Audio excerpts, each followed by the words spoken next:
So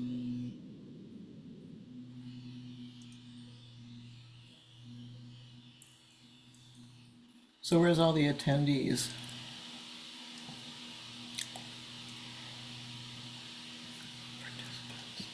Oh, here they are. They're coming in now.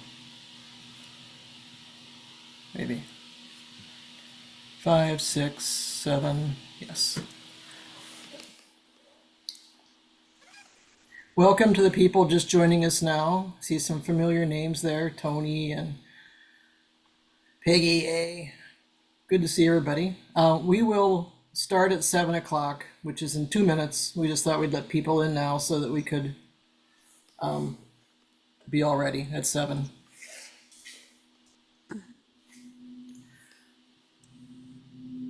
We're up to 21. Okay. I have to find the spotlight feature.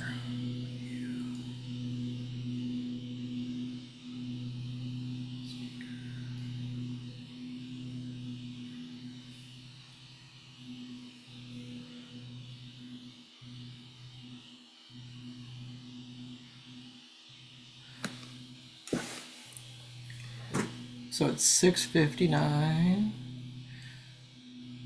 So you guys out there, are you seeing still Brooke with her beautiful background, or are you seeing me large? Or does it depend on how you do it?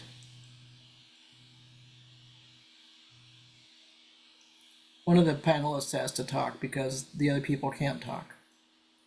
I'm still seeing everybody in gallery view, but Okay. I could change it up in the top corner. You can change view to speaker. Okay. Yeah, for some reason I never get to be a speaker on my screen, so I was a little concerned about that. But we're up to 22 people. I'm sure more people will float in. And we always promise that we're going to send a link to the recording so that a lot of people will sign up just so they can get that link. So it's 7 o'clock. We're going to get started, okay? Well, greetings everybody, and welcome to this webinar for League of Women Voters Upper Mississippi River Region. I am Gretchen Sable. I'm the Communications Director for the League of Women Voters Upper Mississippi River Region, and there's going to be a number of people that put this program on tonight, so I'm just going to tell you a couple things. One is that we're going to handle questions through the Q&A, so you'll see at the bottom of your screen a Q&A, which is a question in a call out box. Use that please to put in your questions. You can use captions if you want. You can see down there it would say show captions. So that's an option. We are recording this and it will be available to people for later viewing. So the League of Women Voters Upper Mississippi River Region is a group of League of Women Voters local leagues who focus our work on the Upper Mississippi. We are we're based in 5 states now: Missouri, Illinois, Iowa, Wisconsin, and Minnesota. And we have a large number of members. We have 63 leagues with all the members in those leagues as members. All 5 state leagues are also members, so we're well connected. We put on these programs every 2 months. And this is one that focuses on a very large issue in our region, salt. So I'm going to let Carolyn Malem Jenkins from La Crosse take it over now and get us started on the program. Carolyn? Welcome, everybody. Thank you for attending. Control of stormwater pollution is most effectively implemented when people and organizations understand the impact of stormwater pollution, its sources, and the actions that they can take to control it. Chlorides has a free-flowing ability to move between the water column and groundwater with no feasible option to remove it once it's exposed in the environment. Chloride budgets developed for states in northern United States typically list winter de-icing salts as the major chloride, followed by potassium chloride fertilizer use and water softening equipment. Urban environments have been linked to increased chloride concentrations due to the increase in impervious surfaces in urban settings and the use of de-icing salts on those surfaces. It is becoming clear that the current pattern in road salt usage is unsustainable, and there is a strong desire for communities to act before more surface waters become impaired due to high chloride levels. There are many pieces to the puzzle of reducing chloride pollution. A single recommendation will not work alone. To mitigate the increase of chloride contamination in surface and drinking water include various efforts to education and training, regulatory and policy, monitoring, and financial support among various programs and partnerships. It is the Upper Mississippi River Region Interleague Organization's desire to help reduce chloride pollution in all our states. Our journey starts today with this educational awareness seminar, which we hope will inspire further initiatives in communities across the listening realm. Thanks, Carolyn. Hello, everyone. My name is Catherine Franzik, and I'm the treasurer for the Upper Mississippi River Region, and my home league is in Wheaton, Illinois. It's my pleasure to introduce you to our presenters this evening.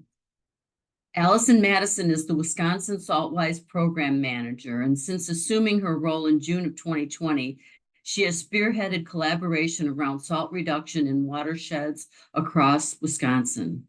Her work takes her to mall parking lots, urban streams, county highway shops, and the Capitol building. Allison has 10 plus years of experience in science and sustainability education in both formal classrooms and national parks.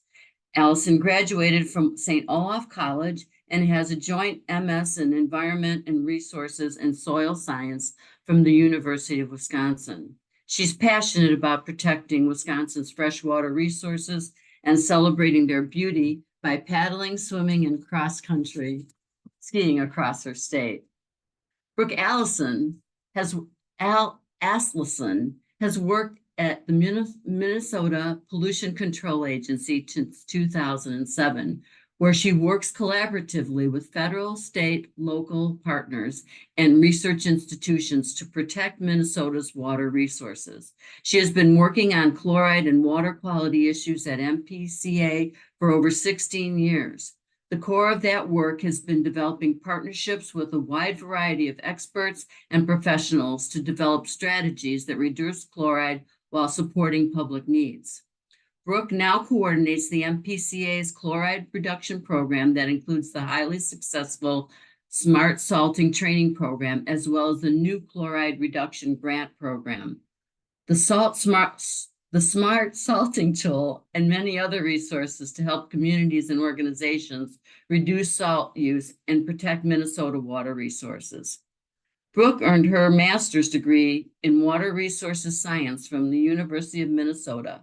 Her undergraduate degree is in environmental science with a minor in soil science, also from the University of Minnesota. Prior to attending graduate school, she worked in the Metropolitan Council's Metro Wastewater Treatment Plant Lab.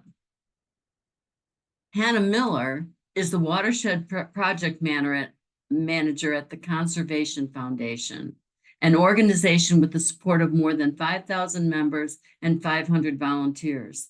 The Conservation Foundation carries out their mission to improve the health of our communities by preserving and restoring open space and natural lands, protecting rivers and watersheds, and promoting stewardship of our environment in northeastern Illinois. They focus their work in DuPage, Kane, Kendall, and Will counties, where they have helped preserve more than 35,000 acres of open space. And they also collaborate where needed in LaSalle, DeKalb, and Grundy counties. Hannah works on reducing the impact of chlorides. She is the work group coordinator for the Chicago Area Waterways Chloride Work Group and the co-coordinator for the SaltSmart Collaborative. Hannah graduated from Hamilton College with a degree in geoscience. Outside of work, Hannah can often be found cycling along one of the many waterways in the Chicago area. So it's a pleasure to begin our program this evening. Oh, and finally, Jenny Whidden is our question and answer moderator this evening. Jenny is a volunteer communications specialist with a background in journalism. Jenny's work has been published by the Chicago Tribune, the New Jersey Star Ledger, and others. She most recently served as the climate change reporter for the Daily Herald, the largest news organization in suburban Chicago. Having covered a vast range of environmental topics, Jenny is passionate about issues at the intersection of climate change, conservation, and environmental justice. When she's not reading the news, she's planning her next backpacking trip or hanging out with her cat Princeton. So we'll begin this evening with Brooke from Minnesota. Take it away, Brooke. All right. Well, thank you very much, Catherine. And it is exciting to be here with such a great group of experts and dedicated professionals. So let me just get my PowerPoint up here.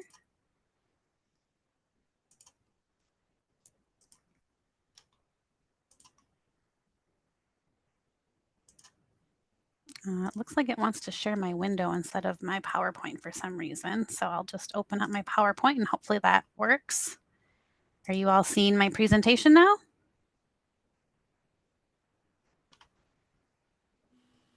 No, we're still, stop sharing and try again. Okay. It worked when we tested it. All right, so let's try again. Yeah, it's not, when I click window, it's not giving me. Is your PowerPoint open? Yep, let me close my PowerPoint and I will open it again and just see if maybe that does the trick.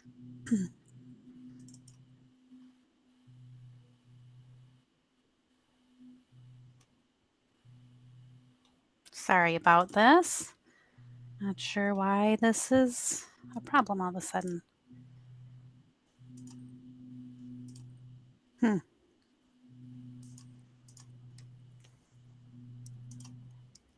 Well, let's try this and see if now this works. There you are. Okay, just had to do it a different way this time.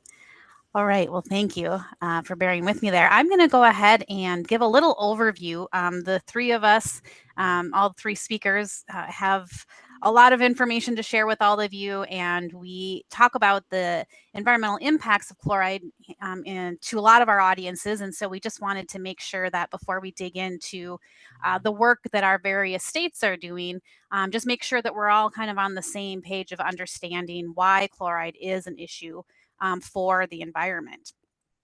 So I'm just going to give us a little bit of basics here. So one of the main problems with chloride is that it is a permanent pollutant. And really what that means is once that salt crystal, any of the forms, there's a lot of different types of salts out there. The ones that you're probably most familiar with are sodium chloride, maybe magnesium chloride or calcium chloride. Those are the most common deicers used that contain chloride. Once they come in contact with water, that chloride is very strongly bound to the water. And so wherever that water goes, the chloride goes with it. And it's already in its basic form. So it's already broken down into chloride. So it has nothing left to be broken down into. It doesn't get converted into anything else. It just stays chloride essentially forever and travels with that water it's attached to wherever that water goes. And so with it not breaking down and staying in the water, it tends to build up in a lot of our surface waters and in our groundwaters as well.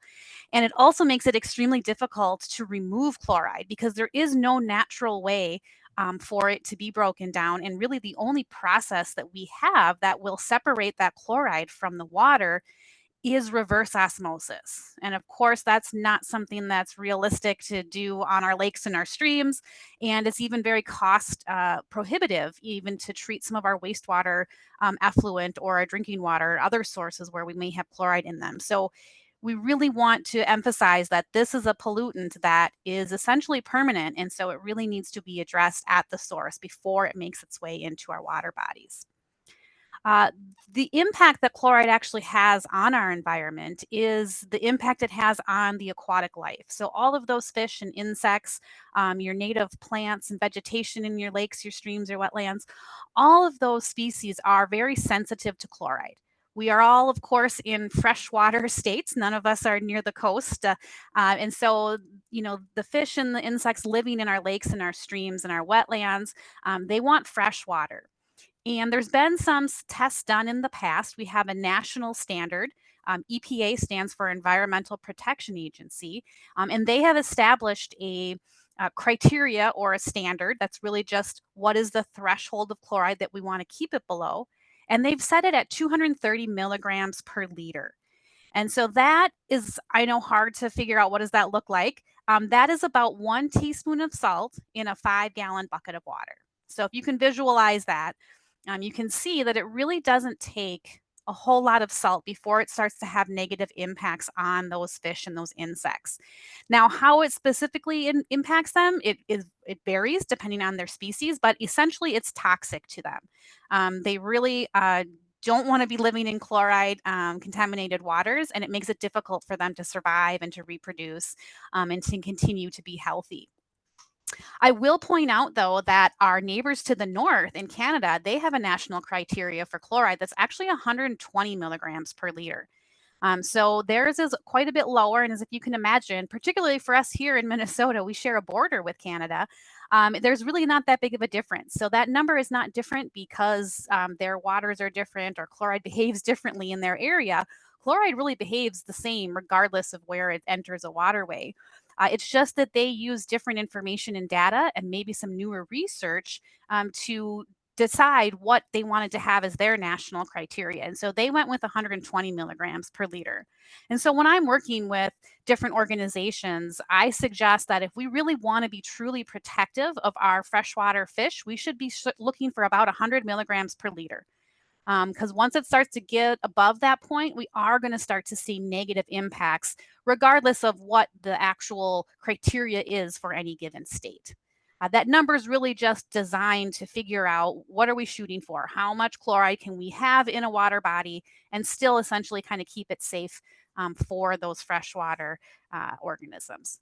There's also some other negative impacts that I'll get into a little bit here that chloride has on our water besides just being toxic to the aquatic life. Here's just a few examples of some of the chloride sensitive species. Now this says in Minnesota, but we're all in the same region. And so I think a lot of these species are gonna be similar in other states. Those macroinvertebrates, those smallest organisms, they're gonna be impacted the most easily because they're so small. Particularly in their larval states. Just fewer and fewer of them will actually be able to survive, which not only affects, their population, but then it also affects the food chain and available food for the fish and the larger aquatic life in those systems. And then, of course, all of our favorite fish that are native are really not designed to live in high chloride conditions. And alternatively, invasive species like carp really have no problem with high chloride conditions. And so they will continue to thrive and likely outcompete our native species for resources and food and habitat, things like that, because they're really not going to be fazed much by the higher chloride like our native freshwater species will be. There's also some research that came out of Michigan that looked at how these fish were growing in different kind of pools of chloride concentrations. And those that were in the highest concentration of chloride grew the smallest. So they didn't grow as large. And so it affects also their just overall size and their ability to compete for food, as well as their ability to reproduce. Amphibians, they can actually get their skin dried out. If they have too much chloride or the concentration of chloride that is in the water that's around them is too high, it actually can dry out their skin. But they also lay soft eggs similar to fish, and those eggs are very susceptible to just absorbing all of that chloride. And then fewer and fewer of those eggs will continue to survive as the concentrations of chloride go up. There's also another negative impact that chloride has on our lakes in particular. And this affects the mixing process. And this is really due to the fact that salt water is heavier than fresh water. And so what we're creating is this different layers of water that the bottom is heavier than the surface. And this graph here is showing you an example from Minnesota. It's a lake called Brownie Lake in Minneapolis, where we've collected samples from the surface of the lake. So you go in your boat, you get your sample from the top couple meters, and then we would collected another sample from the very bottom of the lake to compare what the differences were in the concentrations. And those red circles, that's the concentration of chloride at the deepest part of Brownie Lake. And so a couple things you'll notice from this graph. One, the concentrations of chloride in the deepest part of the lake are much higher than at the surface, and they're well above that 250 milligrams per liter or 100 milligrams per liter. And also, those two lines are not coming together. If this lake was mixing properly, those two lines would converge at some point, and the bottom, the water in the bottom would get a little diluted out from that water in this on the surface. And so, what we call this now, this lake is now meromictic. So that means this lake is no longer mixing. A healthy lake should usually mix about 3 to 4 times a year. Every lake is a little bit different, but they do typically turn over or mix a couple of times each year. And that, of course, is just a very healthy natural function for the overall ecosystem of a lake that allows that water from the bottom that doesn't have contact with the air to come up to the surface and get some fresh oxygen in it. It allows the sunlight to pass, and it just kind of moves the whole system around. And so that lake mixing is a very important function. And unfortunately, we are starting to see some negative impacts of that feature because of higher chloride concentrations. Chloride is also very corrosive. I'm sure you are all very aware of that fact.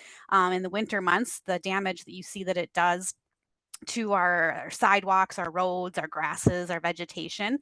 It's also, though, corrosive to our drinking water infrastructure. And so as you have higher chloride concentrations in your drinking water pipes, it actually can cause the release of heavy metals like lead into the water. And so this is obviously a situation we do not want to create. We definitely want to avoid releasing any heavy metals, especially lead, into our drinking water infrastructure.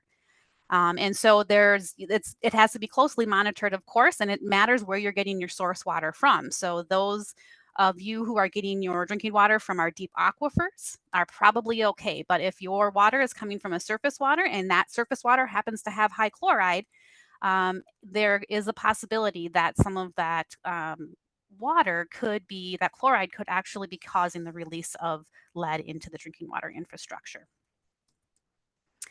Another negative impact that we're starting to see, this has been some research going on in the last 10 years out of Maryland, is that there's a lot we don't know when we kind of add all of these different ingredients together. So when you look at chloride and you've got a lake or a stream that already has some heavy metals, it has its own amount of organic matter and ions, as well as some nutrients, and you kind of start mixing that all together, we really have just begun to start studying that and trying to understand, well, what happens when you add a little bit of this to this mixture or a little bit of chloride to this type of mixture? And what we're finding is that we're releasing a lot of heavy metals in our lakes, our streams, and our wetlands. And so as that concentration of chloride increases, then we start to see other materials that should be bound up on the sediment or in the soils getting released into the water.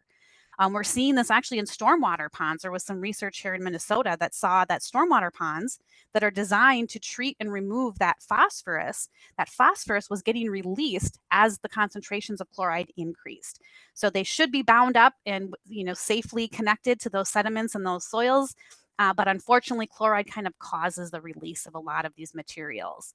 And so there's just a lot of almost unknowns with when we're mixing all of these different ingredients together. We really don't know, and it'll be difficult to even know because every water body is going to have slightly different characteristics. And so it's going to be hard to know exactly what these negative impacts are, but we do know that chloride is corrosive and it does cause the release of heavy metals and nutrients. So that's just another negative consequence of having chloride in our water. So where is all of this chloride or this salt coming from? There's a lot of different sources. You heard a little bit about it already in the introductions. But the primary sources, I think that most of our states is going to be de-icing salt. Water softening, though, however, is another pretty significant source, and fertilizer. If you're familiar with potash, that is actually potassium chloride. And I know many of our states have a lot of agriculture, but as well as your turf lawns, anyone that's using potassium fertilizer is likely going to be applying potassium chloride to those land surfaces. Another common source of chloride is dust control. So for the communities that have gravel roads, the most common way to keep that dust from getting into the air and causing air quality problems is actually to use calcium chloride. And what we've learned over the last several years by working with communities who do manage gravel roads is that the concentrations of calcium chloride that are being applied to those gravel roads are much higher than what we might apply to our paved surfaces in the winter months. So while it can be minor depending on your community, those gravel roads and the material that's used to bring that dust down could also be a significant source of chloride to your waterways. And then regardless of where the chloride is coming from, it's all going to behave the same. So once it's on that sidewalk, or here's a picture of a wastewater treatment plant, it's all going to pass right through and make its way into either our local surface waters or our groundwaters. There is really no way to remove it. So it could move slower depending on what it's flowing through, but eventually that chloride will make its way to either a local surface water or groundwater system. And just want to point out here, I'm sure you're all familiar with this, but besides the impact it has on our natural environment, chloride has some negative impacts on our built environment as well. I think you're all familiar with the damage that we see, especially when you go into stores and the carpet's destroyed and the railings and the dead grass. And then this tree here on the left, if you have never noticed this before, now that you're going to learn about it, you're going to see it like everywhere you go, particularly along highways where they're using a fair amount of de-icing salt that may spray up into the tree. This is a symptom of chloride toxicity called witch's broom. And so when a tree is exposed to too much chloride, when it gets either that direct spray or it's absorbing it through its roots, it actually causes this weird growth where it doesn't branch out normally. It kind of looks like little, witch's brooms here on each of these branches. And so witch's broom is a common kind of symptom that that tree has had too much chloride. There's other negative impacts too that chloride has on our trees as well. So we definitely want to keep that chloride out of our soils and away from our trees. But now this winter, it's easiest to see when there's no leaves on the trees. I know once I learned about it, I started noticing it, and now I see it everywhere. I'll be driving along the freeway and I'll be like, oh, that tree has witch's broom. So now you know, and you can see where there's a lot of spray coming off. One last point I'd like to make on this overview of kind of the negative impacts of chloride is the cost. I think, unfortunately, we often just think about how much does it cost to actually apply salt. When I go out and I buy salt, here's how much it costs. The average is $74 per ton. So if you're a professional, and that's what you're going to pay for it. But if you add in the labor and equipment and the staff time, as well as the damages that salt is going to cause, we know that it is corrosive, and we all see the damages, and it's going to be the pavement, the carpet, the vegetation that will eventually need to get repaired. Now that cost should be attributed to the use of salt. And so we had a study done, it was a really long time ago. We updated it back now just in 2023 for inflation, where we evaluated all of the different damages and the cost to repair those damages. And we estimated that for every ton of salt that's used, you're going to need close to $2,000 to $17,000 to have available for fixing those damages. So if you just think about that, for every 1 ton of salt that's used, you have to set aside $2,000 to $17,000 later. So really, it costs a lot more than $74 per ton. It costs you closer to $15,000 per ton to use salt and to continue to use it. And just in the metro area, the 7-county metro area here in Minnesota, we have estimated that we use about 249,000 tons of road salt each year. And so if you took that number, we're looking at more than 400 million in estimated damage because of the use of salt. So when you take this into account, it makes some of these alternatives seem not quite as expensive. I often hear that, things like porous pavement or heated roads or some of these other technologies that we could perhaps start implementing are too expensive. But that's because we're only looking at the actual cost of salt. And it's really important that we consider the full cost, the true cost of using salt.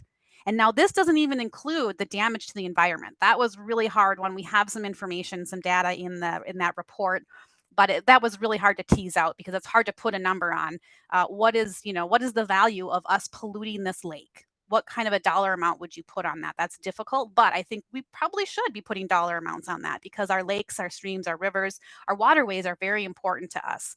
And there will be a cost down the road if we don't take measures now to reduce it. So now that we've given you the overview, hopefully everyone's on the same page and has a really good understanding of why chloride is a very serious pollutant that the three of us have all dedicated our careers to. And so now I'm just going to run through a little bit about what we're doing here in Minnesota, and I'm going to be mindful of the time because we have a lot going on here in Minnesota, so I don't want to take up too much of the time. So I know all three of us are coming to you from different organizations. So I'm coming to you from the state of Minnesota. So I am a state of Minnesota employee. I work for the Minnesota Pollution Control Agency. And the mission of our agency is really to protect our air, our water, our land, and to support a growing economy for Minnesota. So we have a lot of regulatory aspects, but we also have a lot of assistance and monitoring. But we are essentially an environmental state agency that is responsible for regulation. So the area that my work covers is the entire state of Minnesota. And so I found this fun map here for those. I'm sure everyone here is familiar with Minnesota, but I knew that we had a audience here from different states. And so I just wanted to have a few little fun facts for those of you who are not from Minnesota who may not know this, but the name of our state, Minnesota, actually comes from the Dakota Indian words meaning sky tinted waters or sky blue waters. And so I like to use that as, protecting our waters are in our state's name. Like, it's so important to us that we protect our waters because that's the name of our state as well. And we are the state of 10,000 lakes, but we actually have 11,842 lakes that are over 10 acres. If you count any lakes that are smaller than 10 acres, that number goes up quite a bit. We have a lot of rivers and streams, over 69,000. And of course, as I'm sure all of you know in this group, we are the headwaters for the Mississippi River. So up in Itasca State Park is where the Mississippi River begins. We also share a border with Lake Superior, which is an amazing freshwater lake. And we do have a population of 5.5 million with 3.5 million in the 7-county metro area. So that is kind of one of our big challenges with managing de-icing salt and the activities happening is we have a large population happening all in the 7-county metro area. And we get about 36 to 70 inches of snow every year. I was just in Yellowstone, and I think they said they get like 160 inches or something per year, which is just crazy. They just close the roads down. We did a study, or the University of Minnesota did a study back in 2019 that we supported and helped with, where they looked at and they tried to actually calculate what are all of the sources of chloride and how much is coming from these different sources. And so here's the breakdown of that. We've got about 42% of the chloride is coming from de-icing activities, 22% is coming from our wastewater treatment facilities, and 23% is coming from fertilizers, so that potash that's applied to our agriculture and our turf grass areas. There's a few others that are smaller in there. That little gray 3%, that's residential septic systems. That's kind of, you can almost lump that one with the wastewater one because the majority of the chloride coming from wastewater and residential septic system is going to be from water softening activities. And then we've got, you see that little 1% of the dark blue for dust control. Now, this is on the best available information and data. And so I think if we had better information, that number would be a little bit higher. But we know that it's a source, and we have some great steps that we can take to address that source. But here's the breakdown for our overall state, which is really important for me at the state level to understand, because I need to know what are all the different sources that we're dealing with and how can I help support our communities to look and learn more about these sources so that we can reduce them. But what really matters is what is the chloride, or where is the salt coming from in your community that's affecting your local water resources. And so for some communities, the water softening, that may be the biggest source, or it may be all de-icing activities and no water softening. And so it's really important to understand what are the local sources of chloride that are affecting your water resources. And also, what are the sources that you have the best opportunity to have an impact or have some influence over. This is just an overview of what we know about the chloride condition in our surface waters here in Minnesota. We currently have 68 surface waters that are exceeding that threshold we talked about earlier, that 230 milligrams per liter. And we have another 75 that are within 10% of that standard. We're actually in the process where we're going to be changing that high risk value to 100 milligrams per liter. And so I'm guessing there'll be a lot more of those orange dots and squiggly lines on this map as we reevaluate the data and look there. You'll notice there's a big cluster in the 7-county metro area. That is that 3.5 million people, right? We have a lot of impervious area, but we also have a lot of water quality data. We have a lot of wonderful local partners who are collecting their own samples and sharing that information with us. So we're pretty well informed about the chloride conditions in the 7-county metro area, where we're just starting to collect that information in some of our lakes and our streams in greater Minnesota. And then our groundwater. We also do have chloride making its way into our groundwater. I'm not going to spend too much time on this because there isn't a health standard for us drinking chloride. So there is no standard that says, okay, if at this level it's unsafe for us to drink chloride. But there is a secondary standard that is essentially a taste standard that's about 250 milligrams per liter. So that's going to be the point at which the water that's coming into your homes is going to start tasting salty. And even though it may not be toxic, people are still not going to want to have salty tasting drinking water. Now, this map is of our shallow aquifers. And so for the majority of these communities, they're actually pulling their drinking water from the deeper aquifers. So we have not in Minnesota experienced any wells that have been contaminated with de-icing saltware to the point where the drinking water tastes salty. But these shallow aquifers are connected, of course, to our deep aquifers. And overall, the trend we're seeing is that the concentrations in our groundwater is increasing over time. So even if they're not quite at that threshold, they're still tending to go up over time.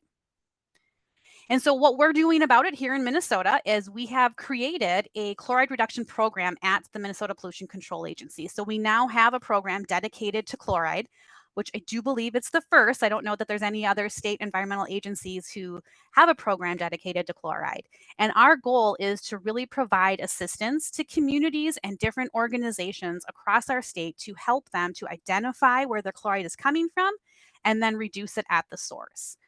And so my audience is more the cities, the counties, watershed organizations and districts, conservation programs.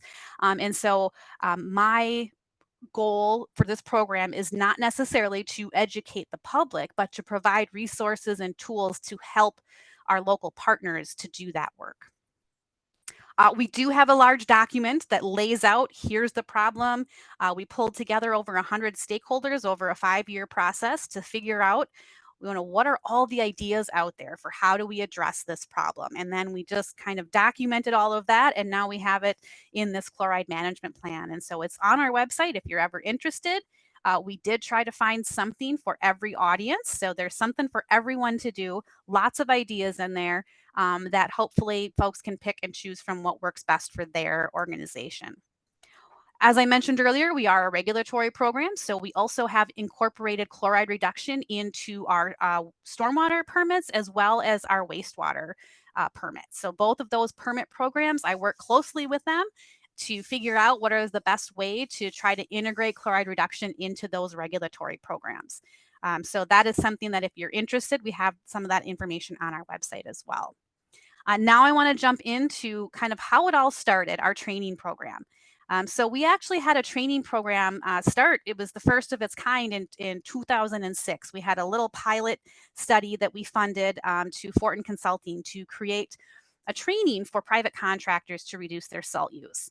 And since 2006, we have grown significantly. It is now a state-run training program, so it's no longer just kind of contracted out. And we're not hiring others out. We still are hiring help with our instructing and developing our content, but this is now an official training program that is managed by the MPCA and my program. We train a wide range of audiences. We, of course, still train the private contractors with that parking lot and sidewalks training, as well as our city and county employees that are maintaining those roads. And then we also have a new training coming out in the next couple of months here. We're going to do our pilot this fall, is a smart salting for water softening. So we will also be having a training for those plumbers and those water quality treatment professionals. We also have trainings for property managers, as well as MS4 permit staff and environmental professionals. So that would be our smart salting for property management. And then we also have a level 2 certification for the organization, where you use our smart salting tool to come up with strategies for how your organization as a whole can reduce its salt use.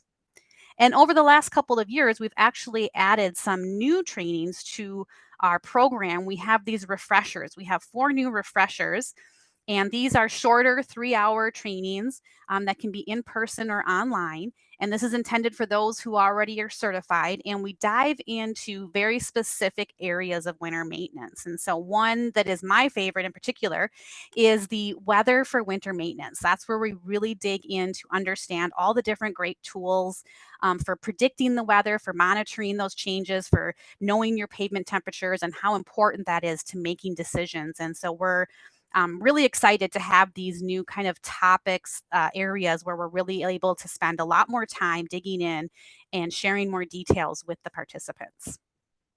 This is just kind of a little overview for the property management training, kind of what content we cover.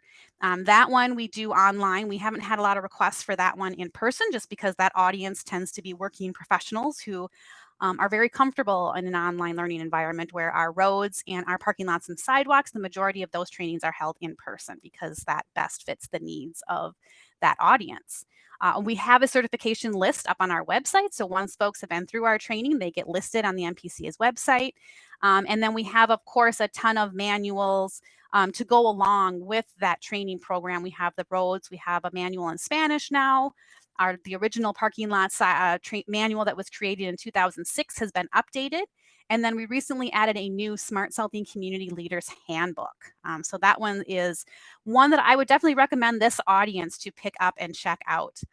We also have tried to kind of create an online resource for different videos and information that makes it easy for partners to share and utilize to help educate and inform their audiences. And so we do have a YouTube playlist in the MPCA's YouTube site there for our Smart Salting program.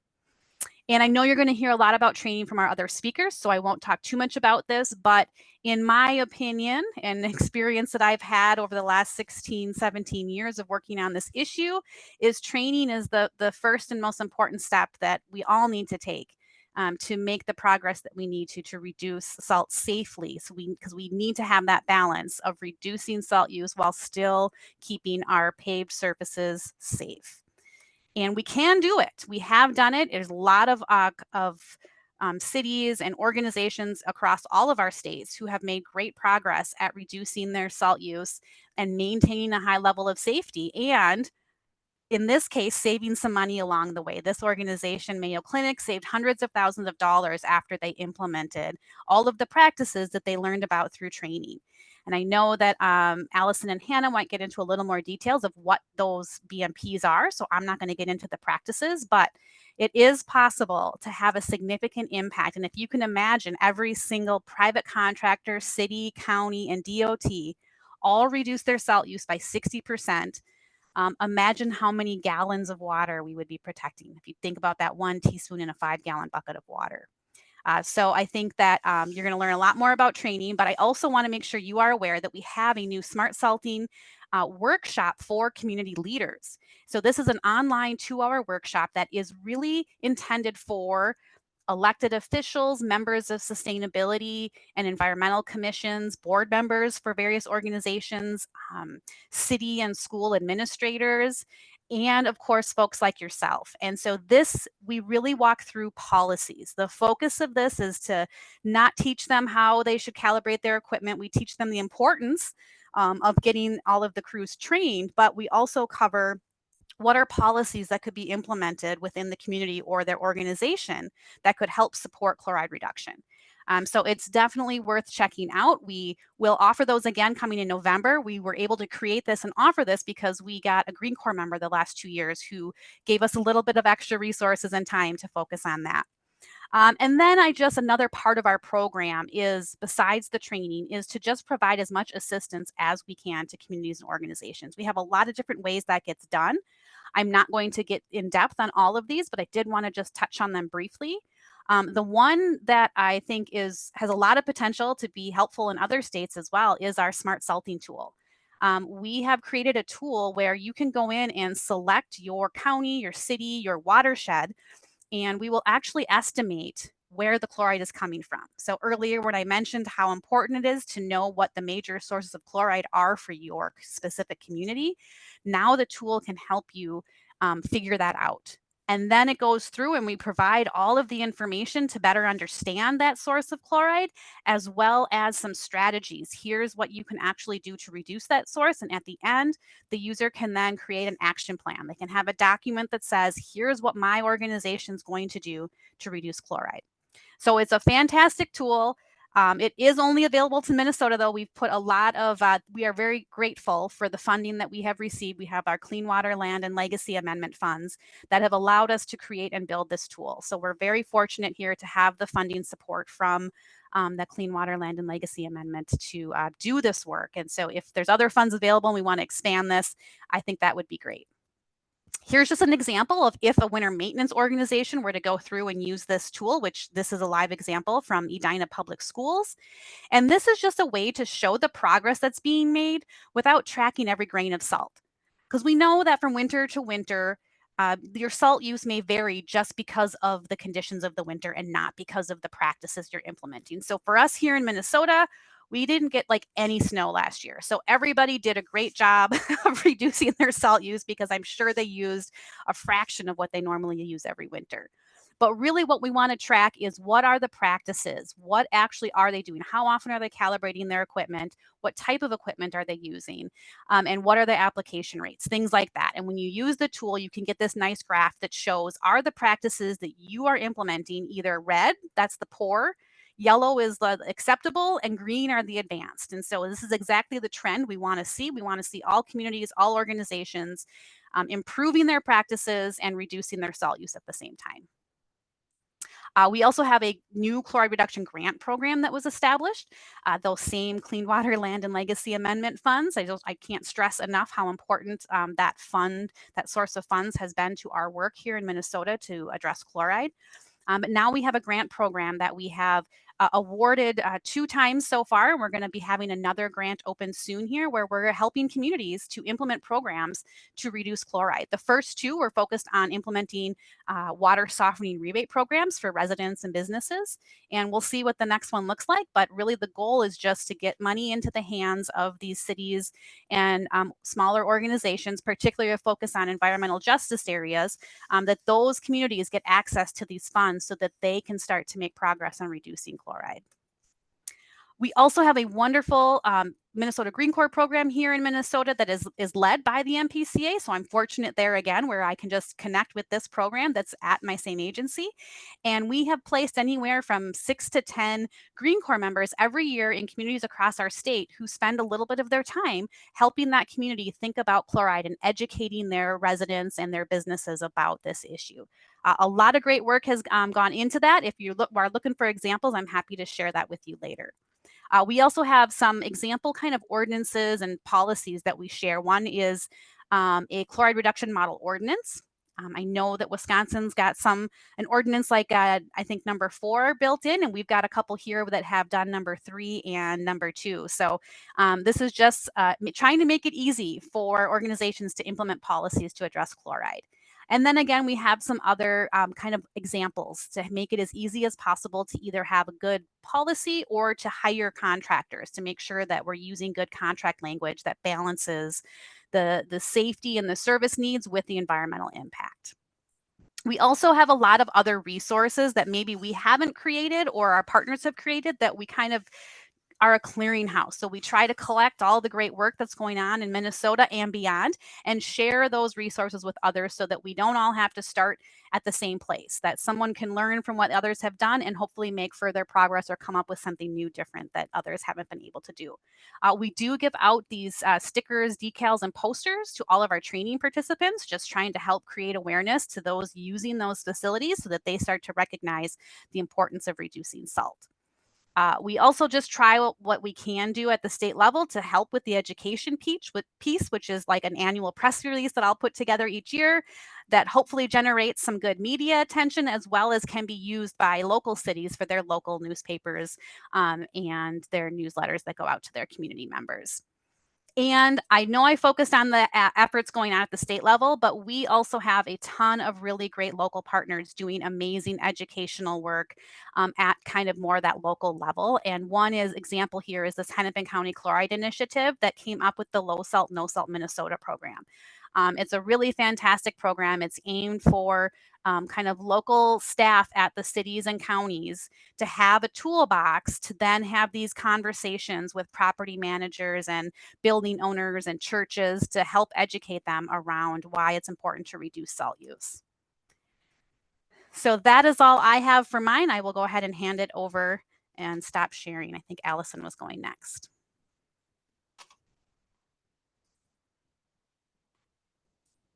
Welcome, everybody. Thanks so much for joining in. I see we have 24 attendees. And as I transition over to my slides, I'm very curious where people are joining in from. So I would encourage all of you to take a second and in the Q&A, because I can see that, maybe just share what city, state you are in right now. And a special shout out to everybody from Wisconsin. But I do, I do work in all three states a little bit, actually.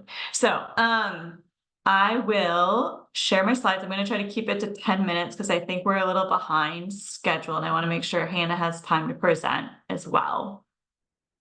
So does the share, can someone who has ability to speak, can you tell me, does the share look good? Yes, it looks good. Thank you. All right. So I do work around the state of Wisconsin with a lot of partners, including those whose logos are here.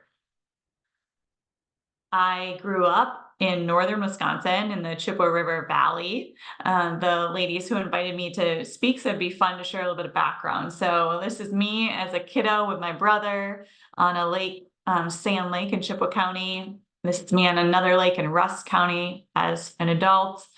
Still continue to get out. And I'm sure many of you also have connections to freshwater bodies in your communities.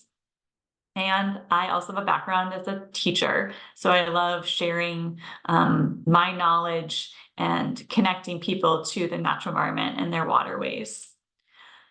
So a little bit of data. I know you've seen a lot of graphs and maps and slides already, but for people who are in Wisconsin, I thought it might be interesting for you to see where chloride levels are at in our waterways. Now, this data is an average of data points going back as far as the 1960s. So it's aggregating a lot of information, but what we can see are some hot spots in some of our more urbanized areas of the state, the Fox Valley, the Milwaukee area, Madison, etc. And this is actually Little Mill Creek coming out of Marshfield, Wisconsin. And we're seeing values, if you go back to, the numbers Brooke talked about, that are well above our toxicity levels, where we know that we're going to see significant impacts to ecosystems. Those numbers, like I said, kind of aggregated. What we're seeing this trend over time is that increase in chloride. These are lakes in the Madison area. And Brooke didn't mention so much, but salt, the main salt we put down, sodium chloride, that sodium, similar to chloride, also doesn't go away. It can get bound in the soil much more so than chloride does. But we're also seeing sodium levels increase in our waterways. So since sodium causes more of the public health concern, I grabbed sodium data from public drinking water wells across the state. And again, we see elevated sodium. the average person probably fine, but if you are supposed to be on a very strict diet with regards to sodium, might be something, you know, worthwhile to take a look at how much you're getting from your drinking water.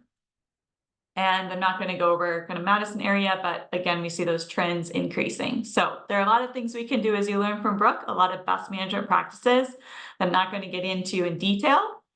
But like Brooke does in Minnesota, like Hannah in Illinois, we have lots of classes to address those with the people, the operators who are doing that work on a larger scale. So these are our upcoming, on the last slide, classes. These are equipment open houses where we get operators talking to operators.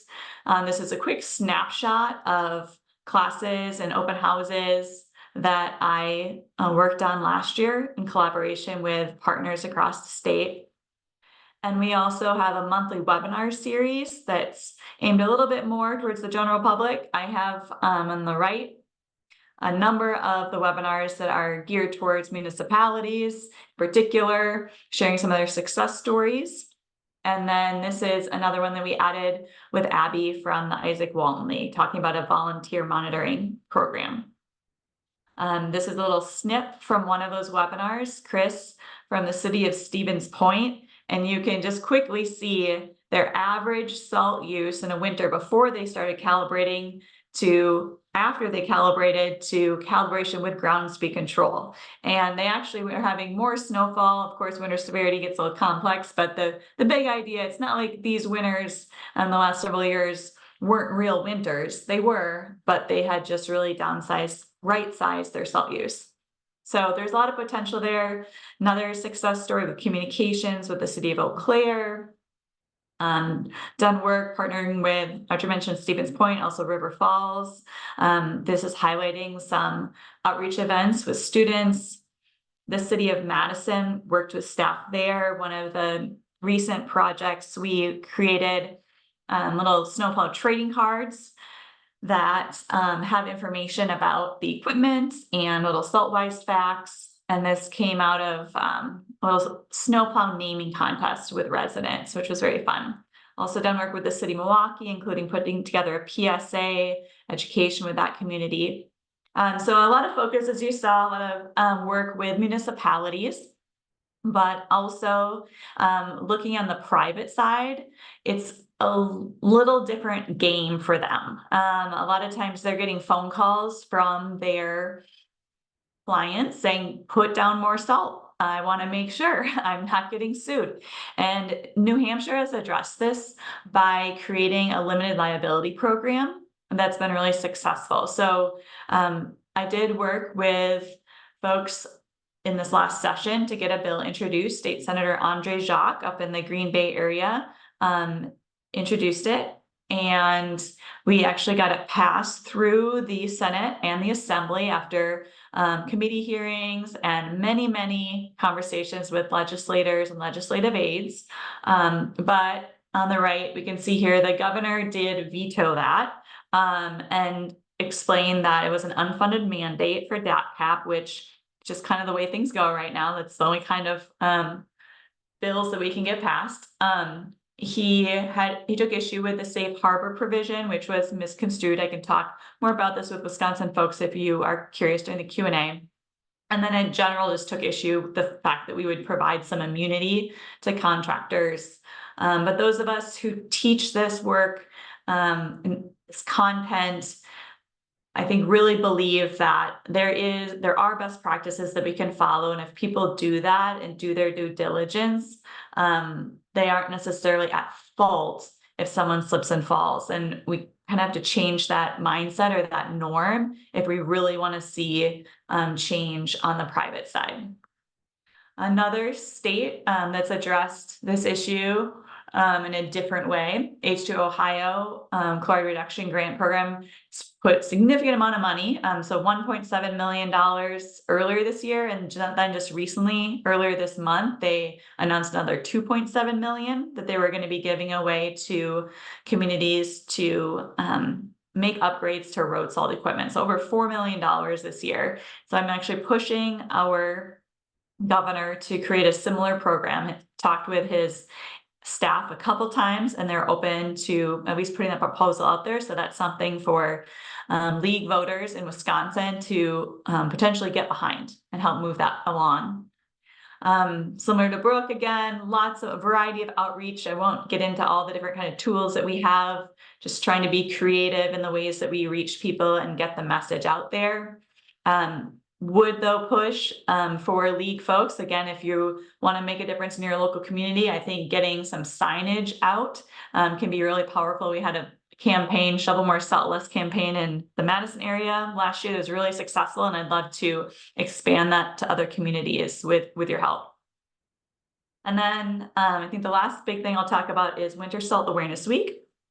So this is a program that's grown from the state level to the national level. We've had partners from across the state across the country, or across the Midwest and then Northeast last year, and are growing it this year with about a dozen states so far that have committed, including Minnesota and Iowa, Missouri. Most of the states here, we don't have an Illinois partner yet, so a plug for that would be great. But we're gonna be spreading the word about what's happening in all of these states to more of the quote unquote general public. Talking both about the problem and getting the word out also about a lot of the solutions. So Winter Salt Awareness Week has been really successful in Wisconsin, and like I said, kind of grown this last year. So I actually put in a little image on the far right is a proclamation from the city of Edina in the Twin Cities area, pledging their support for Winter Salt Awareness Week last year. So have template press releases for municipalities, for organizations like the League of Women Voters, if you would want, and a lot of different materials to help you spread the word about that event in your community. So those would really be the things that I say would be kind of easiest for you to collaborate with us, would be if you're in Wisconsin, joining, liking our posts on social media, working on that Shovel More, Salt Less campaign, supporting kind of some of the legislative work, and promoting Winter Salt Awareness Week. So I'll kind of close it with that. Hannah can jump on.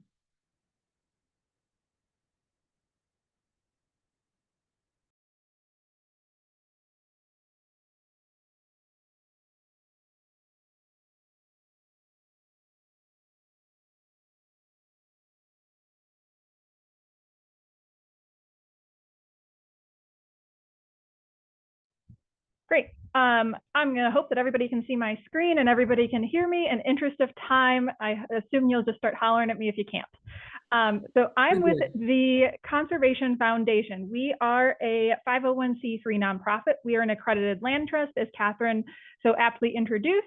So what our mission really boils down to is that we save land and we save rivers. We have a local community focus here in Northeast Illinois. We have a variety of local community education programs, local land restoration preservation programs. We work with various watershed work groups. We also run a 60-acre organic vegetable farm at McDonald Farm. So we do a lot of great conservation work here in Northeast Illinois. Our primary territory is the kind of the Northeast Illinois, the Chicago suburbs. We primarily work in DuPage, Kane, Kendall, and Will counties, with additional work that takes us into Cook, DeKalb, LaSalle, and Grundy. We are headquartered on that organic vegetable farm in Naperville. So it's a pretty fantastic place to go to work every day. Very much do enjoy that. The Conservation Foundation provides professional and technical staffing for various watershed work groups. All of these groups are working on chlorides in one way or another, which is a fantastic resource for reaching our local communities and reaching our transportation organizations that are using the salt during the winter time. And so how does the SaltSmart Collaborative fit into that? The SaltSmart Collaborative grew out of one of our with those watershed groups into a more regional effort, bring all the partners at play together to try to make a more collective effort towards reducing our salt use here in Northeast Illinois.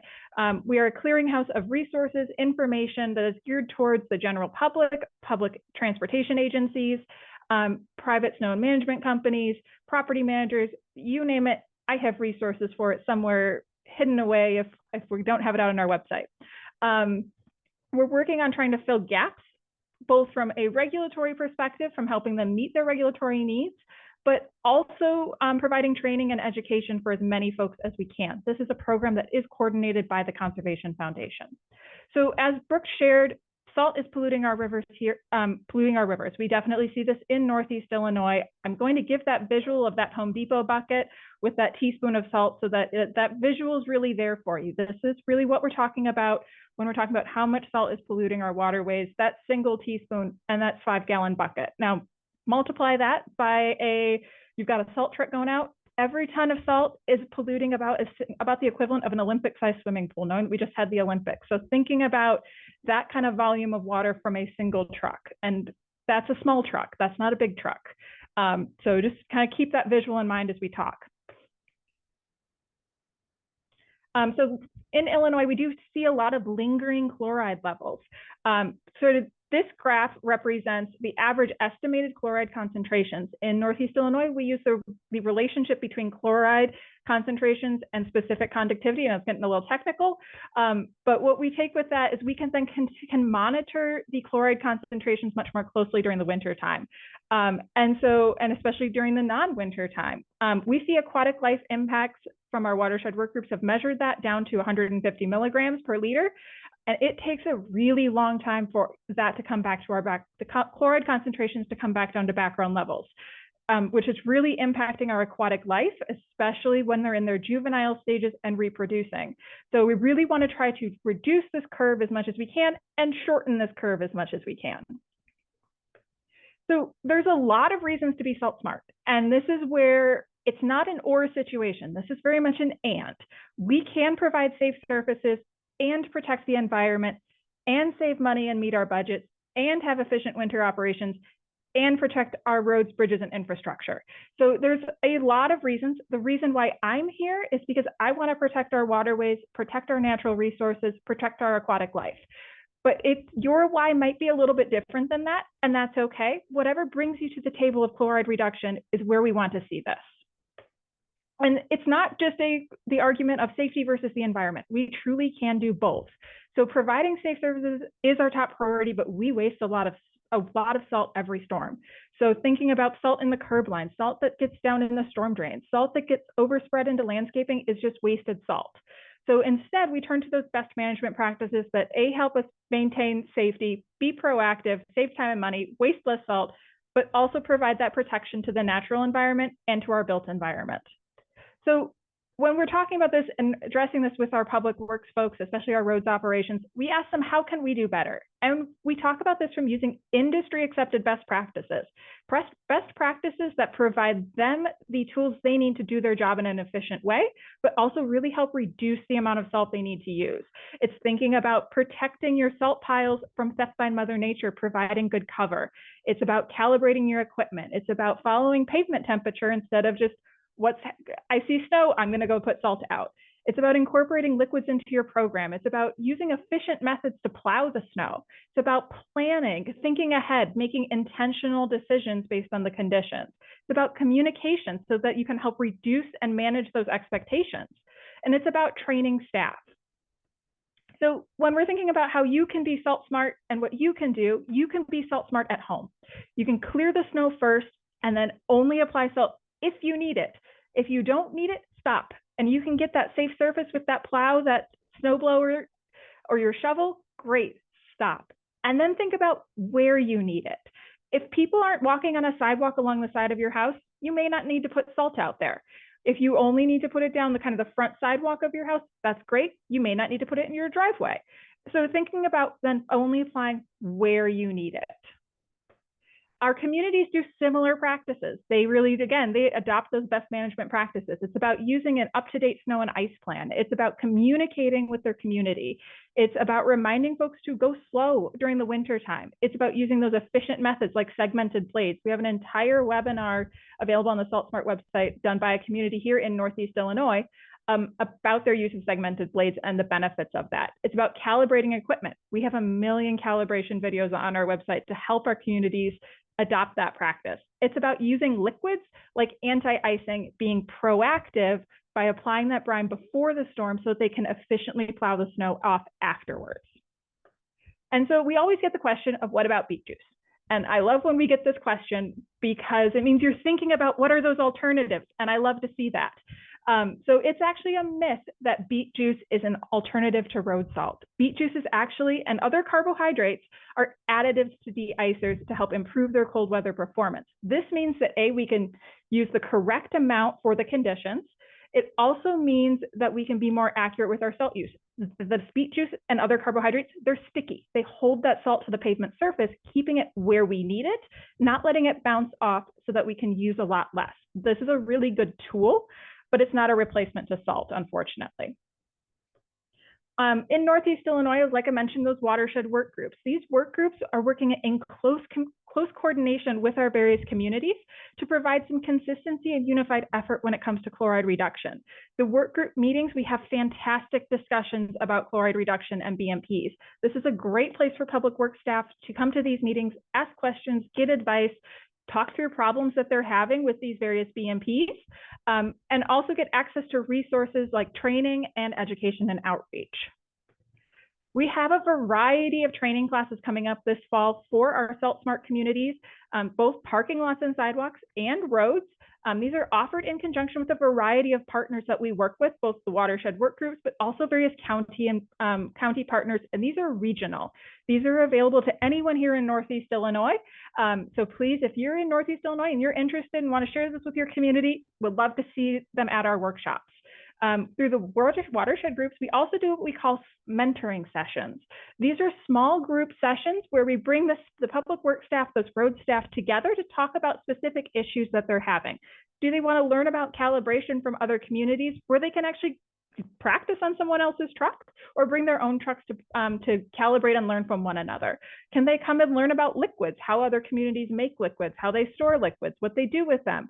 There's a lot of great resources here that are through the work group to help bring people together to start working as a more of a unified effort to reduce chlorides.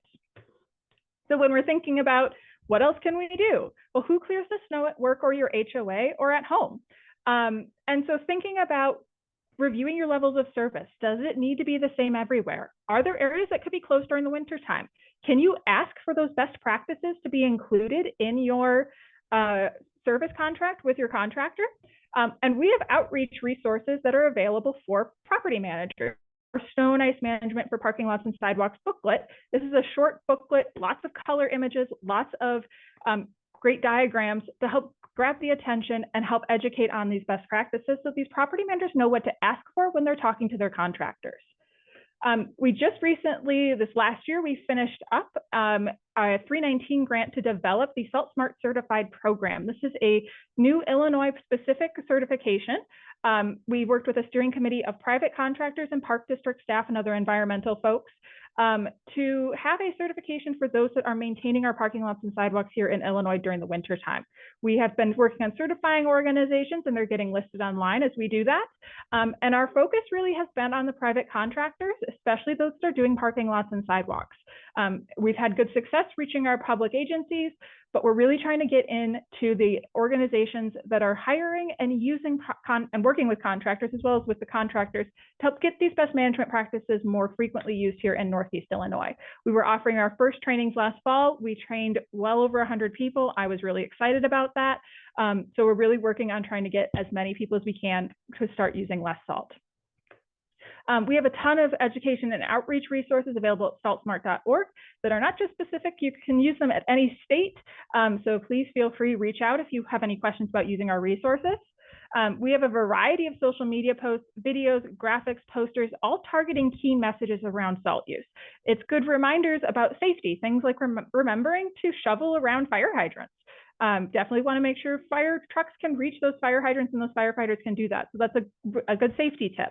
Reminding folks to go slow during the winter time. Reminding folks that before you grab the salt, what other practices can you use? Helping communities get the buy-in for adopting liquids within their organization and in their community through various posters and outreach that we have, as well as good just reminders of the environmental component. We also have blog posts that are fantastic for newsletters, that if you've gotten any newsletters that are going out in your HOA this winter, feel free to turn to some of our blog posts that work really well in those newsletters that you have, or on your website as well. Feel free to kind of reach out and I'll help get you connected to a good content that you might be interested in with our blog posts. We have a variety of handouts for residents that we pass out through our various partners, as well as if you are here in Northeast Illinois and you've got great connections to your local library, I have an exhibit for you. This is the SaltSmart and You exhibit. It has a variety of fantastic information about salt and how you can participate in salt reduction during the winter time. So good tips about remembering to shovel, remembering to what kind of a scatter pattern you're actually looking for if you do need to spread salt. How liquids work. So there's some really good resources with this. If you're interested in it, please feel free to reach out to me. I'd be happy to get connected to your local library to help get this in your community. We also have the Winter Chloride Watchers program, which is very similar, I think, to some of the other citizen science monitoring programs. We've partnered with Illinois River Watch to expand this program, especially here in Northeast Illinois.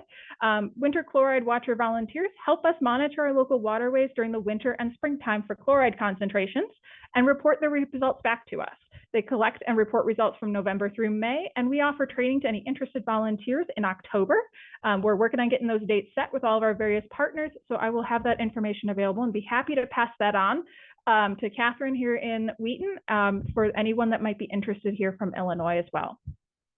So if there are questions and you have questions about resources or anything SaltSmart specific for Illinois, I'm happy to answer your questions. Here is my contact information, and I will stop sharing my screen and I'll make sure, and I know Catherine has my information from Wheaton, so she'll be able to also help get folks connected if they have questions.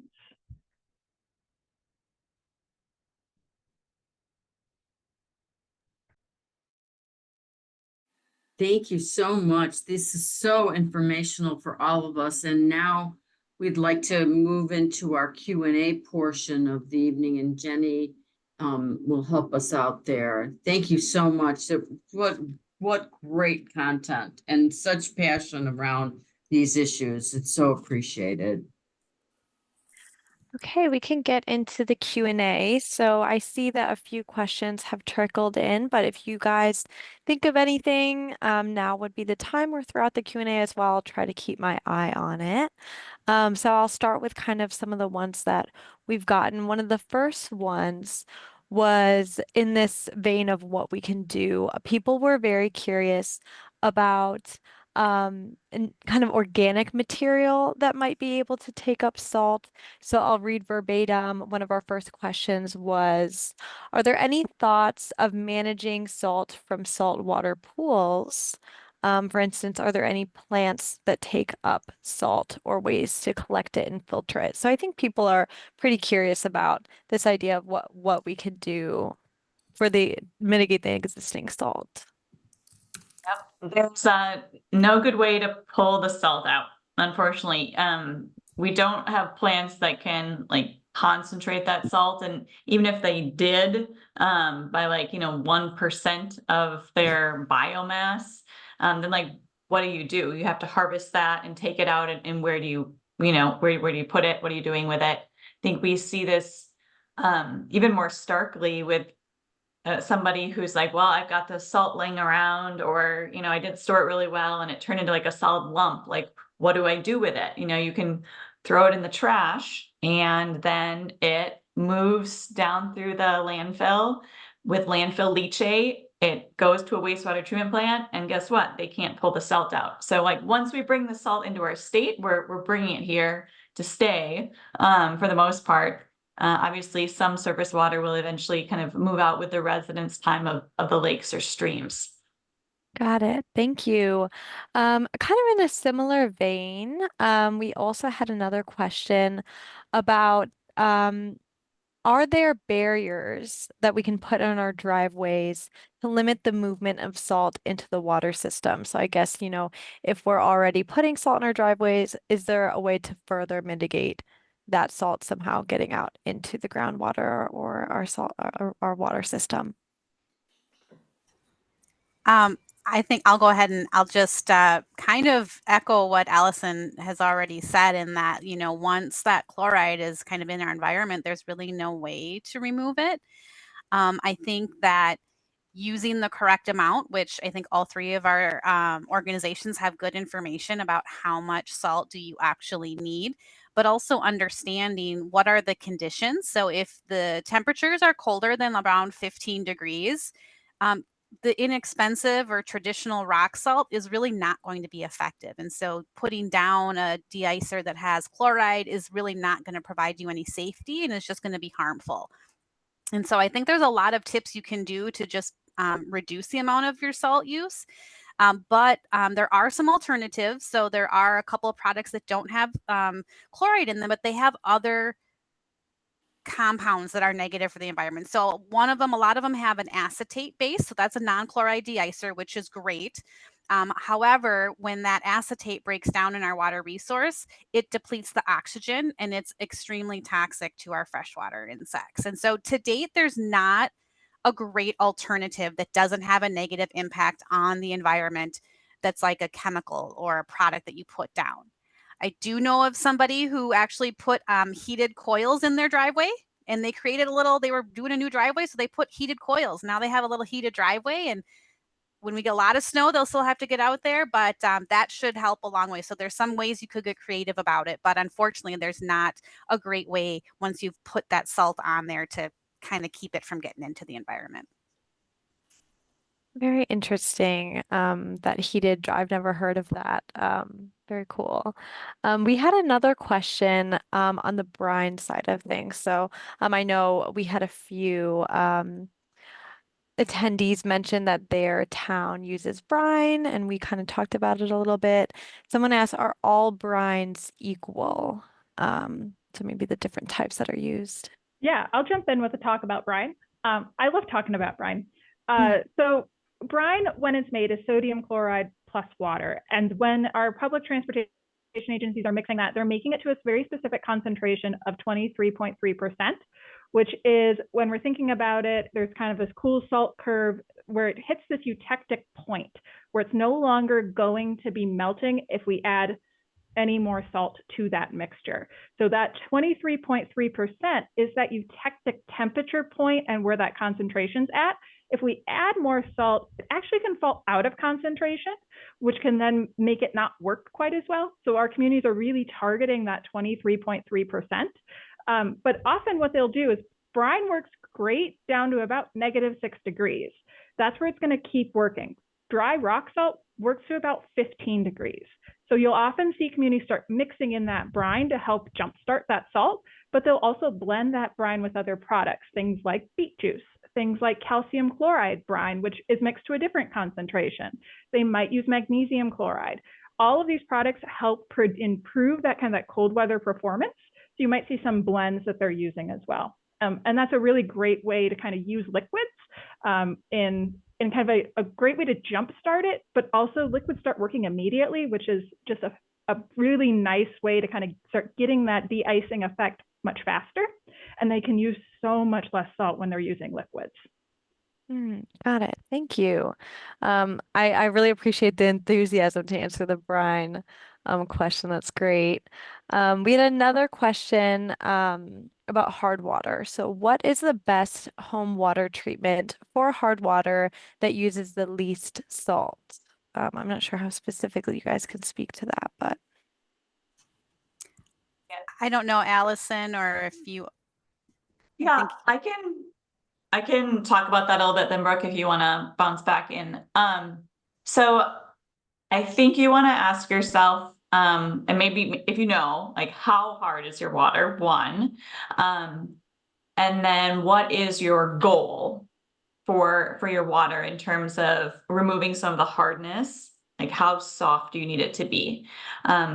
There are communities in Wisconsin where I live right now in Madison, where water is extremely hard. We're talking roughly like 25 to 30 grains per gallon. That's the unit of measurement. Traditional salt-based water softeners soften water down to 0. They try to pull all of that calcium and magnesium out. And there is a lot of, I'd say, questioning going on right now. Like, should that really be our goal? Like, there are people all across the country that have some calcium and magnesium in the water and they're just fine. And actually, it's good for your health. And there are countries in Europe that say you can't soften down to 0. So it's kind of like saying, oh yeah, okay, I want an AC unit. It's a little warm in my house right now, but do I need to cool the air down to 55 degrees every day, all day long? And which air do I need to cool? Some of us, I grew up without a water softener because I lived in northern Wisconsin and we didn't have hard water. I also grew up without, centralized AC, but we did have little portable units that we could put in our windows. Well, my parents got one anyway for their bedroom. And that allowed you to kind of cool the air you need to cool. And so the same thing when we think about water softeners, we want to make sure that we're only softening the water that we need to soften. And that would primarily be your hot water. You don't really want to soften water you're drinking because then you're drinking salted water. So making sure that you're not softening outdoor hose bibs, I would say in general, not softening cold water, and then starting to look at how, to what degree do you want to soften your water? So blending valves can allow you to only soften water down to maybe 5 or 10 grains per gallon.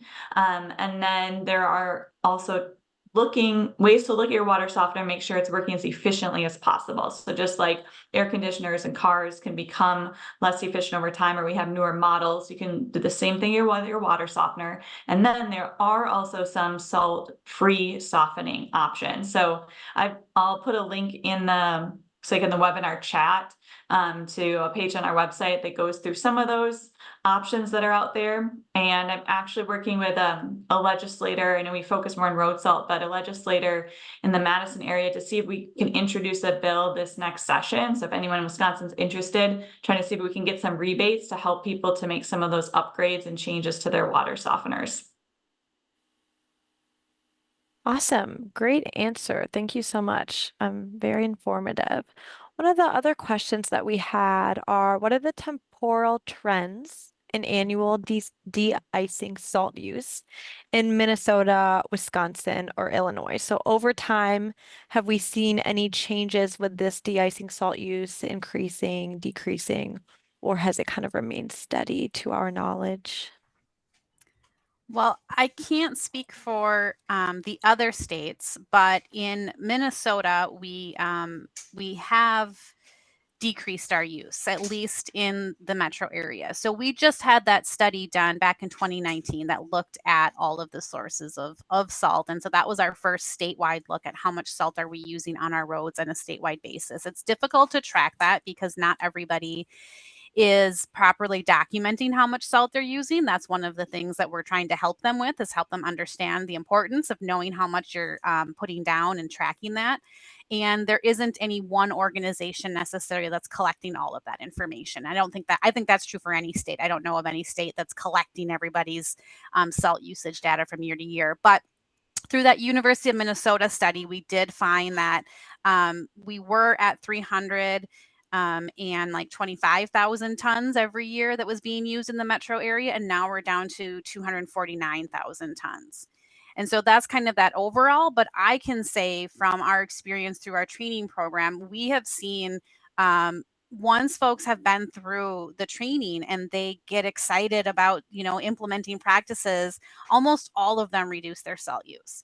It's going to vary. We see on the low end, maybe only a 30% reduction in their salt use. But for those who make that jump into applying liquids, we've seen 70% reductions in salt use. Wow. So we know that it's happening across, but as kind of a collective, I don't know that anyone is necessarily tracking that specifically, but I would say that at least in our 3 states with the work that we're doing, I would assume that it is going down over time. Okay. I'll just kind of jump in and tag team onto that.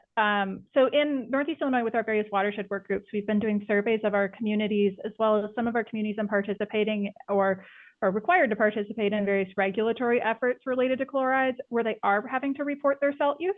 And so we do have some records about that, which is actually kind of interesting to see. But on a whole, from a trend perspective, we have definitely been seeing it come down, especially as communities have been implementing these best practices. And a lot of these communities are slowly over time using less salt. So we have, through one of our watershed groups, there's some really neat data where they compared it even by how much snow we got in a winter to what our chloride concentrations were, and just kind of seeing over time, over the last 10, 12 years, you can actually see that trend line come down in our chloride concentrations, which is something that we're really excited to see.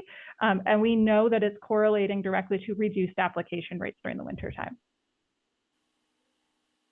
Dropped into the chat that also in Wisconsin, with communities and companies we've worked with, we've seen 30 to 70% reductions in salt use.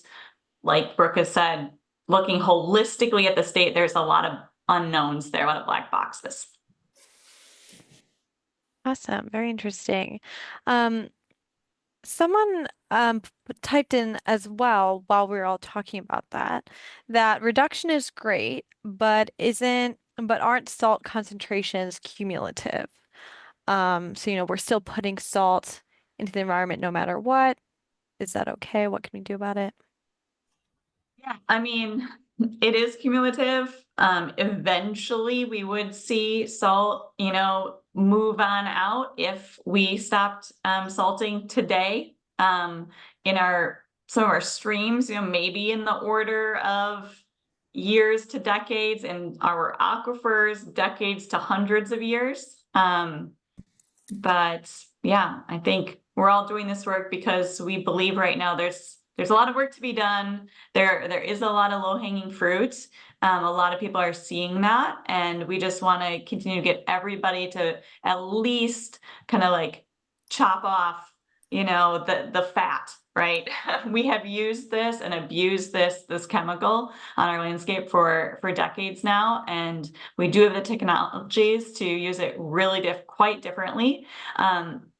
Game plan going out, it would be to move away from salt entirely and protect our water, but we're not there right now, and so we're using the solutions that are available to us and are practical and make sense to employ.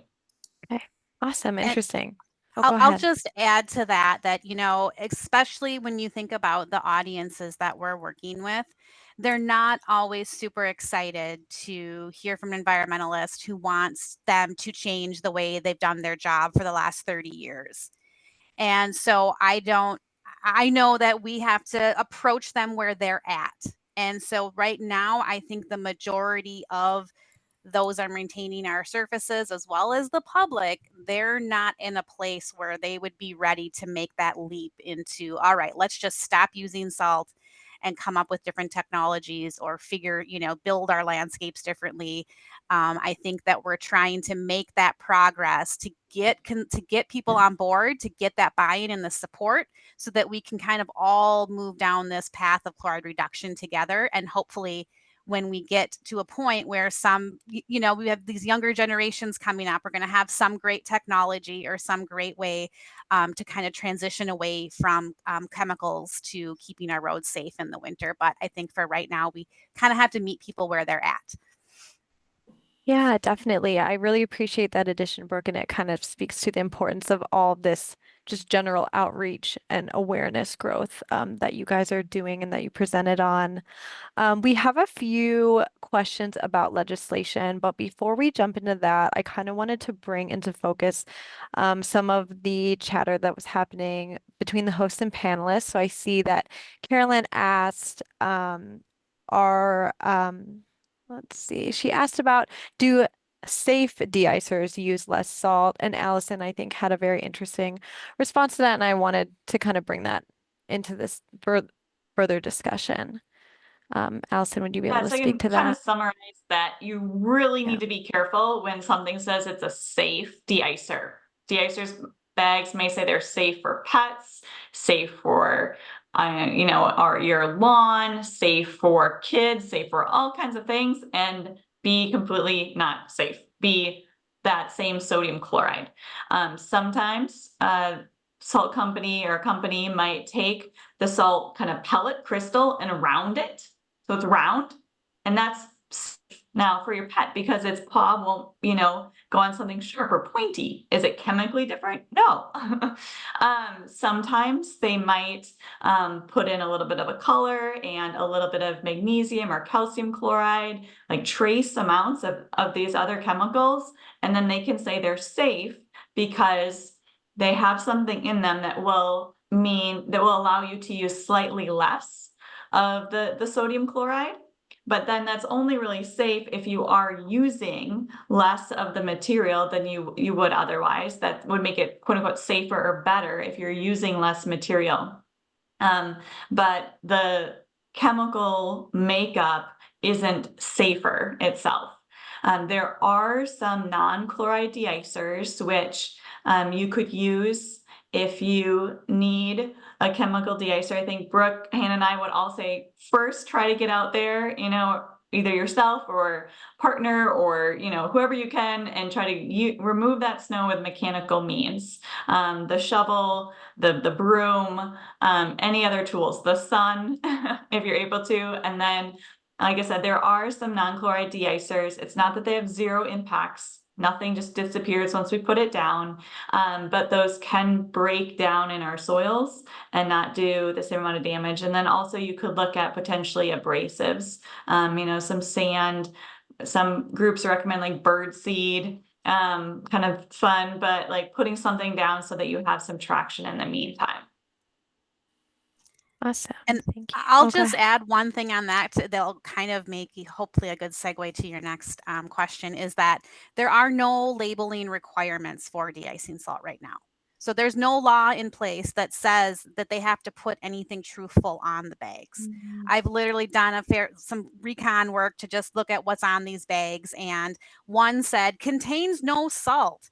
And then I flip it over and they don't have to list the ingredients or all of the ingredients, but they did list an ingredient.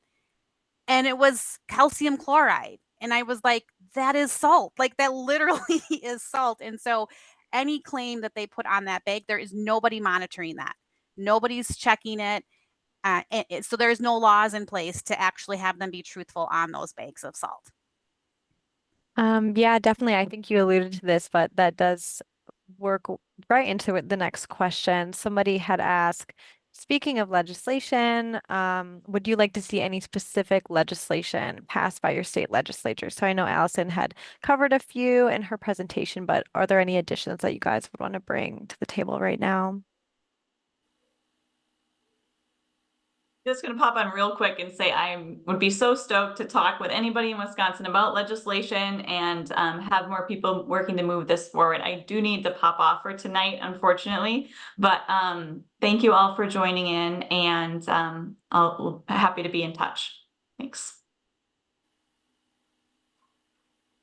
Okay, bye, Allison. All right, let's see. We have another question about legislation. Hopefully, you know, Allison wasn't the one person who could answer this, but the bill that was vetoed in Wisconsin had a provision that would release liability for salt applicators who get trained and follow the guidelines. How important is this clause to promoting SaltSmart practices in the Upper Mississippi Basin? So I guess how important do you guys think this idea of, you know, releasing liability would be to kind of promoting these practices? I can give a little bit of an answer. I have to probably be a little more careful on how I answer legislative related questions, being that I work for the state. So I'm not supporting or endorsing any specific legislation here, but in Minnesota, we did try to have, it wasn't our agency that was the lead, but there was organizations who were leading efforts to get limited liability passed. It's been 9 years actually since that's been in the works, and it has not been successful. The reason it has not been successful is that exact reason, that point, that the sticking point for the legislation is always on the details of that liability to the contractors or the applicators.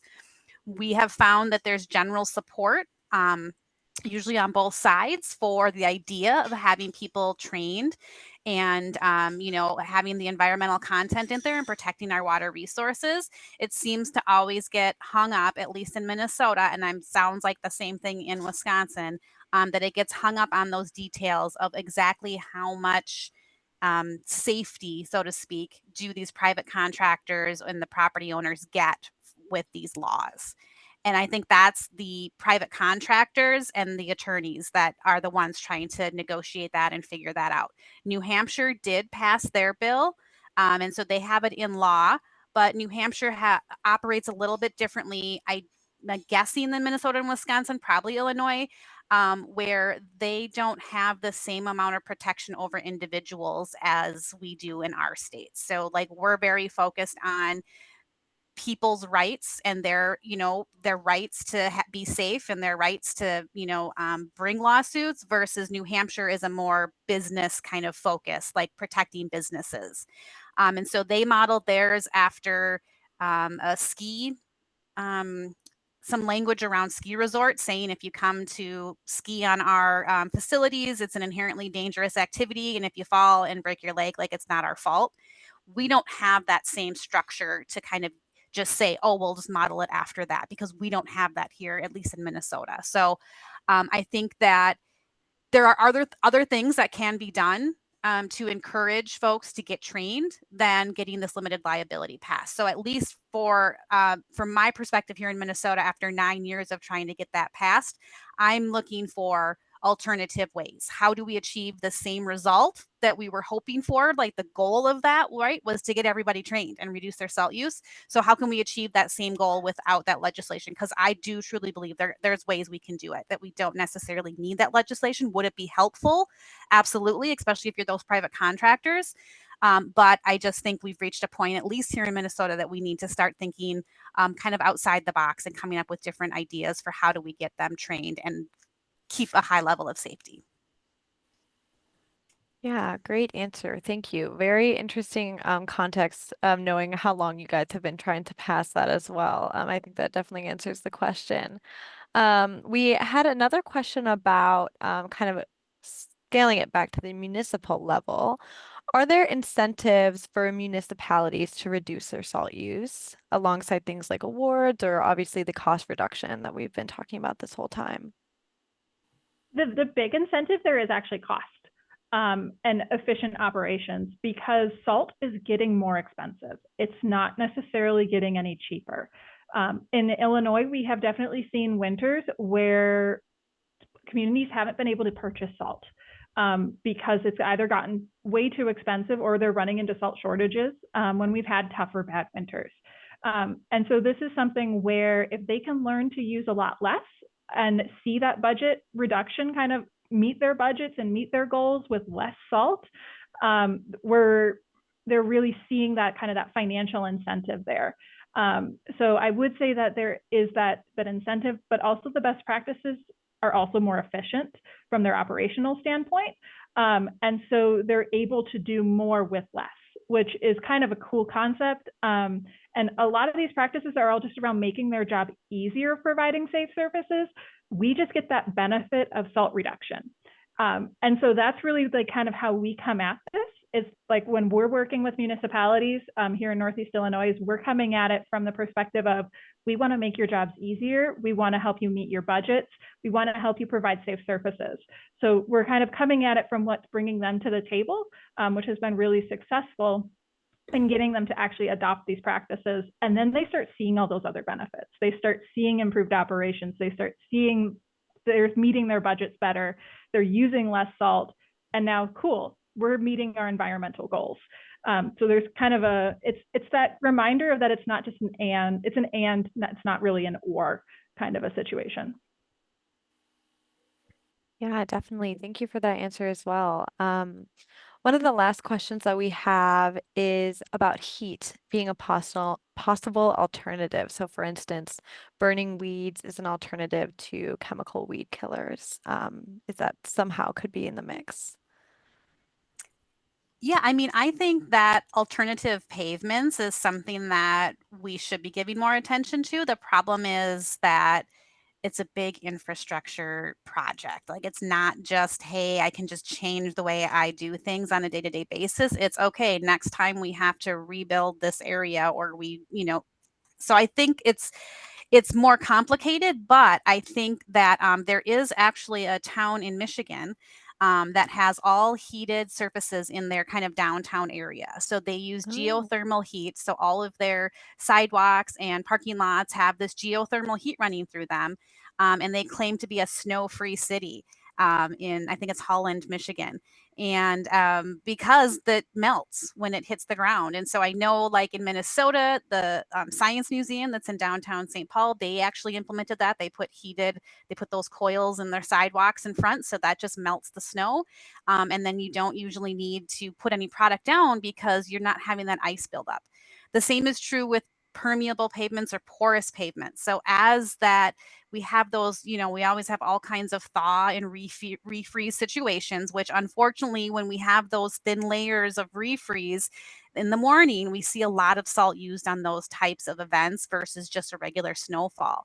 Well, when you have the porous pavement or those permeable pavers, that infiltrates into the ground rather than refreezing. So when it warms up a little bit, and that snow starts to melt, it infiltrates into the pavement instead of just running on the surface and then refreezing as the temperatures drop. So I think there's a lot of promise. And then actually there's some newer technology where they've added conductive material to the concrete mix to just make the sidewalk not necessarily have that geothermal heating, but have more material in it that actually will use the sun's energy and warmth to make it a little more effective at staying warmer. And so they just add a little bit of material to the concrete. And so I think there's a lot of opportunity as communities are rebuilding and redoing their roads. And that's where we need to bring in that overall cost that I talked about earlier. We need to stop looking at $74 per ton or $150 per ton. We need to look at the $15,000 per ton. And if we can start to get those who are making those financial decisions to understand that that's the true cost of salt, maybe then those more expensive and bigger projects that would allow us to move away from chemicals may seem more reachable because we've kind of tried to help them understand that in the long run, this is going to save us money. But unfortunately, we're usually looking out 2 years in our budget cycles instead of 50 years or 100 years. Yeah, great. And that definitely leads me to my last kind of question. Someone put some commentary in the chat about how, this cost analysis, this cost incentive would probably be a really great way to get certain cities, counties, state agencies to get interested in this sort of solution.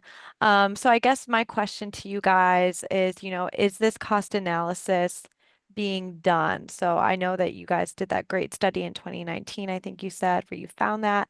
But to me, it seems like kind of a gap in that maybe not every city or county or state is running these analysis. You also spoke to the lack of awareness of just like generally how much salt is being put down every year.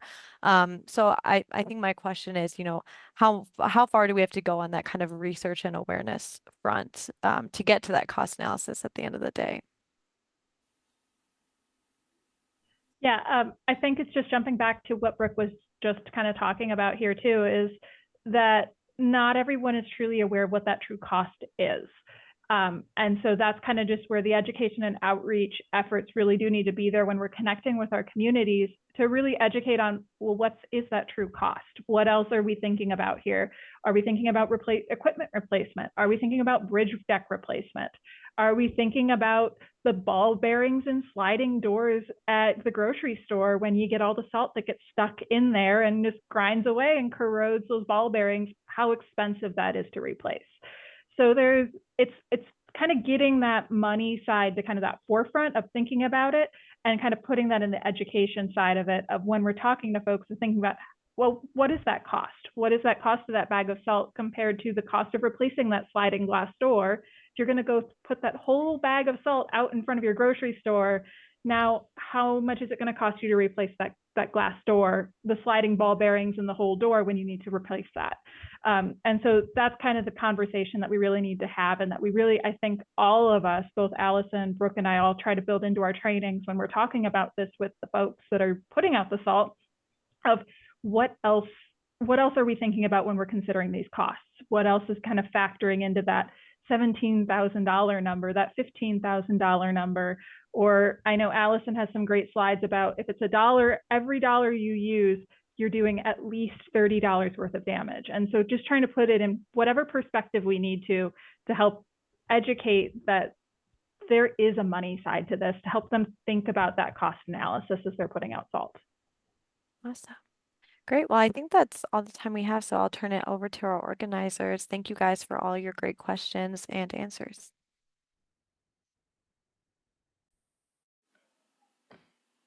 Well, hi, here I am again, Gretchen Sable. Thank you guys so much for all your discussion, and the questions were great. Thank you, audience, for sending in the great questions. And we will get the video of this together. We'll email the video to everyone. Jenny's offered to do a blog post for us, so I'll have that in our next newsletter. Everybody will get that, and we'll include a link to the video in that. So thank you very much, and sayonara.